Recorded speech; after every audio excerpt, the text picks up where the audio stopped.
Dear friends, इस video को अगर आपने नहीं देखा तो आप कुछ बहुत बड़ा स्किप कर देंगे, कुछ बहुत बड़ा आप मिस कर देंगे। फ्रेंड्स, व्रत के बारे में ये बात पहले कभी किसी ने नहीं उठाई होगी और मैंने भी कभी व्रत से रिलेटेड इस विषय में चर्चा कभी नहीं की। तो आज मैं व्रत के बारे में एक ऐसी बात आपको बताने जा रही हूँ जो कभी आपको किसी ने नहीं बताई होगी, जो कभी भी आपने नहीं सुनी होगी। तो प्लीज़ मेरे वीडियो को शुरू से लेकर एंड तक ज़रूर देखिए। फ्रेंड्स, व्रत में अक्सर आपने सुना होगा कि लोग कहते हैं कि व्रत को ऐसे करना चाहिए, वैसे करना चाहिए, व्रत में कम खाना चाहिए, ये खाना चाहिए, ये नहीं खाना चाहिए। इस तरह की सलाह आपने बहुत सुनी होगी और इसमें कुछ गलत नहीं है। लेकिन गलत तब है जब इंसान दूसरों के व्रत में और पूजा पाठ में कटाक्ष करता है, जैसे भगवान ने उसे अपना मैनेजर बनाकर भेजा हो कि तुम जज करो कि कौन व्रत ठीक से रख रहा है या नहीं रख रहा है, कौन व्रत में ज्यादा खा रहा है, कौन व्रत में कम खा रहा है, कौन व्रत में एक बार खा रहा है, कौन व्रत में दो बार खा रहा है, कौन व्रत में नमक खा रहा है, कौन व्रत में नमक नहीं खा रहा है। तो कुछ लोग इस तरह से बिहेव करते हैं कि जैसे भगवान ने उन्हें ये जिम्मेदारी सौंपी हो। तो फ्रेंड्स, दूसरों पर जो कटाक्ष करते हैं उनके व्रत को लेकर, ये हमेशा वही लोग होते हैं जिनसे खुद कुछ नहीं होता। बिल्कुल, ये वही लोग होते हैं जिनसे खुद कुछ नहीं होता और इनमें ऑलमोस्ट लेडीज होती हैं। फ्रेंड्स, सपोज कीजिए आपकी दिनचर्या अलग है और सामने वाले की दिनचर्या अलग। कहने का मतलब ये हर इंसान की अलग अलग दिनचर्या होती है, अलग अलग काम होते हैं, इस हिसाब से उसकी भोजन की नीड भी अलग अलग होती है। अब कोई अगर स्टूडेंट लाइफ में है, वो स्कूल जा रहा है, कॉलेज जा रही है, तो वहाँ पर जाकर वो लेक्चर अटेंड कर रही है, उसके बाद धूप में घाम में वो घर चलकर आ रही है, तो उसे कितनी थकान होगी, इस बात का अनुभव स्टूडेंट्स आसानी से लगा सकते हैं। फ्रेंड्स, पढ़ाई में आप जानते हैं कितनी मेहनत होती है और स्पेशली जो साइंस के स्टूडेंट्स होते हैं उनको बहुत ज़्यादा मेहनत करनी पड़ती है। वही समझ सकता है जो खुद साइंस का स्टूडेंट हो। तो पढ़ाई में बहुत ज़्यादा मेहनत होती है, तो ऐसे में आपकी एनर्जी ज़्यादा खर्च होती है और आपके भोजन की नीड अलग होती है। आप बाहर से पैदल चल के घर आ रहे हैं, 8 लेक्चर अटेंड करके आ रहे हैं, तो आपकी जो नीड होगी वो अलग होगी।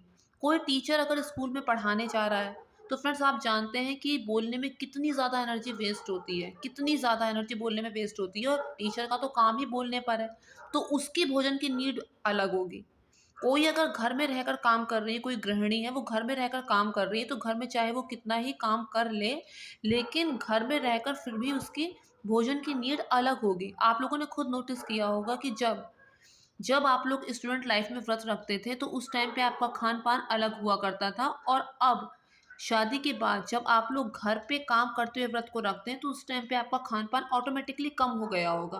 क्योंकि आप लोग काम में इतना ज़्यादा उलझे रहते हैं, घर पर ही रहते हैं, तो इतना ज़्यादा उस चीज़ पे ध्यान नहीं दे पाते और दूसरी चीज़ ये है कि घर पर रहकर थोड़ा-सा मन पे कंट्रोल भी हो जाता है कि एक एज में आने के बाद थोड़ा-सा इंसान अपने आप पे कंट्रोल करना भी सीख जाता है कि हाँ, उसे किस तरह से अपने खान-पान पे थोड़ा-सा नियंत्रण रखना है। तो ये चीज़ें ऑटोमेटिकली अलग-अलग हो जाती हैं। लेकिन अजीब तब ये लगता है कि अगर एक बंदी जो घर पर हो, वो जो स्टूडेंट है उन पर कटाक्ष करे, तुम दिन में भी आलू खाती हो, तुम शाम को भी खा लेती हो। तो चलो भाई, हाँ, उसने 2 बार आलू खा के व्रत रखा, तो चलो तुम 2 बार मत खाना, तुम 1 ही बार आलू खा के व्रत रख लो। लेकिन रखो तो, तुमसे खुद तो हो नहीं रहा है। ऐसे करके वो कभी-कभी अपने से छोटों पे कटाक्ष करती है और कभी वो अपने से बड़ों पर भी कटाक्ष करने पहुँच जाती है। जैसे सपोज़ कीजिए फ्रेंड्स, आप लोग जानते हो कि जो लोग पूरे साल का व्रत रखते हैं, जैसे कि कोई लोग पूरे साल सोमवार का व्रत रखते हैं, कोई लोग पूरे साल मंगलवार का व्रत रखते हैं। तो ऐसे में कुछ लोग, सब नहीं लेकिन कुछ लोग ऐसा भी करते हैं कि रात में सात्विक आहार एक बार खा लेते हैं। शाम को पूजा के बाद वो एक बार सात्विक आहार खा लेते हैं, यानी बिना प्याज़ लहसुन का वो खा लेते हैं। अब ऐसे में कोई इंसान आके उन पे कटाक्ष करे कि अरे अंकल जी ने तो खा लिया, तुम मंगलवार में नमक खा रहे हो, तुम सोमवार में नमक खा रहे हो, तुम कितना पाप कर रहे हो। अच्छा ठीक है भाई, उसने तो नमक खा के किया, अंकल जी ने तो नमक खा के व्रत किया, तुम बिना नमक का करके दिखाओ या फिर तुम नमक खाकर ही करके दिखा लो। अब तुमसे नहीं हो रहा है तो तुम दूसरे पे क्यों कटाक्ष कर रही हो। दूसरी बात, फ्रेंड्स, कुछ लोगों के साथ बीपी का इश्यू होता है। मैं एक मैडम को जानती हूँ, वो मेरे साथ ही पढ़ाती थी। वो नवरात्रि में जब व्रत रखती थी, तो वो खीरा सेंधा नमक में डिप करके खाती थी, क्योंकि अगर वो पूरा दिन नमक नहीं खाएँगी, तो उनके साथ दिक्कतें शुरू हो जाएँगी। अब भगवान ये थोड़ी कहते हैं कि तुम व्रत रखने में अपनी जान ही दे दो। तो अपने अपनी बॉडी की नीड के अनुसार इंसान खाएगा, तो उसमें दूसरे पे कटाक्ष करने वाली बात नहीं है। अब अगर तुम व्रत नहीं रख पा रही हो, फिर भी कटाक्ष कर रही हो, वो तो शर्मनाक बात है ही। लेकिन कई बार तो ऐसा भी होता है कि लोग अपने से कंपेयर करने लगते हैं। हम तो निर्जला रख रहे हैं, तुम कैसे खा के रख रही हो? हम तो निर्जला रख रहे हैं, फलाहार रख रहे हैं, तुम कैसे 2 बार खा ली, तुम कैसे 3 बार खा ली? तो फ्रेंड्स ऐसा नहीं होता है। आप अपनी पूजा से मतलब रखिए, उसे अपने से रखने दीजिए। भगवान जज कर रहा है, कौन क्या कर रहा है, क्या नहीं कर रहा है। तो दूसरों पे कटाक्ष करना छोड़ दीजिए और बंद कर दीजिए, क्योंकि इससे बड़ा अपराध और कुछ है नहीं। ये तो है एक किस्सा। और दूसरी और बहुत इंपॉर्टेंट बात, जो रेयर ऑफ द रेयर लोग करते हैं, सब नहीं लेकिन रेयर ऑफ द रेयर लोग करते हैं, rare of the rare ladies होंगी वो ऐसा करती हैं।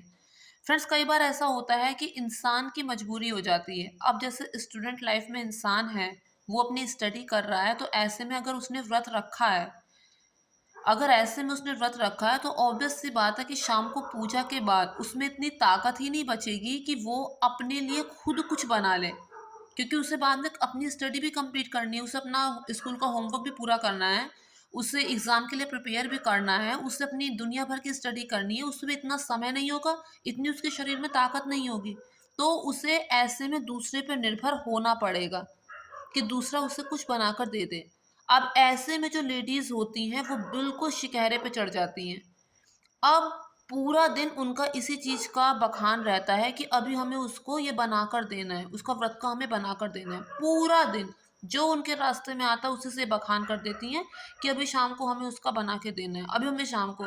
बस सपोज़ कीजिए कि एक माला अगर उसके हाथ में होगी, तो वो माला पूरी हो जाएगी, इतनी बार उसका बखान करती हैं।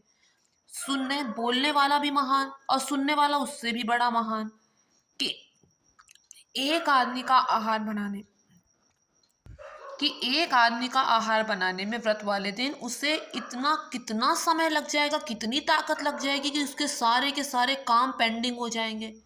इससे अलावा वो कुछ ऐसा भी दिखाते हैं कि हमें ये चीज़ करनी थी, लेकिन उसका ये करना था ना, उसका आहार बना के उसे देना था ना व्रत वाले दिन, तो हम नहीं कर पाए, हम वो पुण्य नहीं कर पाए, हम मंदिर नहीं जा पाए, हम ये नहीं जा पाए।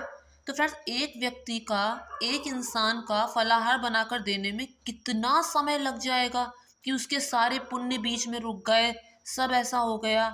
तो फ्रेंड्स ऐसा किसी के साथ करना नहीं चाहिए। ये बात आप लोग भी समझते होंगे, ऐसा किसी के, बल्कि कई बार ऐसा भी हो जाता है कोई अनचाहा गेस्ट घर में आ जाता है, आपकी मजबूरी है उसको झेलना। ऐसे में अगर उसका व्रत है तो उसे भी बीच बीच में कुछ ना कुछ व्रत संबंधित दे देना चाहिए। ये मानवता है।